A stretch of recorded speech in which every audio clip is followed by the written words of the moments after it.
Ano ba ang pag-ibig? Kaibigan, ang pag-ibig ay hindi lamang salita o damdamin ayon sa Biblia.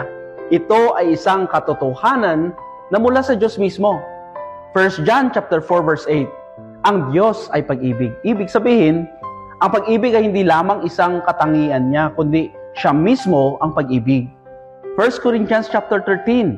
Ang pag-ibig ay mahinahon, mabait, hindi naiinggit, hindi nagmamayabang, hindi mapangusga, hindi nag-iisip ng masama, at hindi sumusuko kahit na mahirap. Ang pinakamahalagang halimbawa ay ang pag-ibig ng Diyos sa ating lahat. Binigay niya ang kanyang bugtong na anak para iligtas tayo. Tulad ng sinasabi sa John chapter 3 verse 16. Ang pag-ibig na itinuturo ng Biblia ay hindi pili o pansarili. Ito'y nag-uudyok sa atin na mahalin hindi lamang ang mga taong mahal natin, kundi pati na rin ang mga kapwa nating nangangailangan. Ito ang pundasyon ng mabuting gawa at relasyon. Aming Ama sa langit, salamat po sa walang hanggang pag-ibig ninyo sa amin.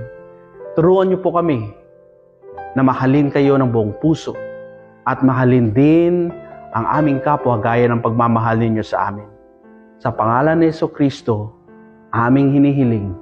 Amen.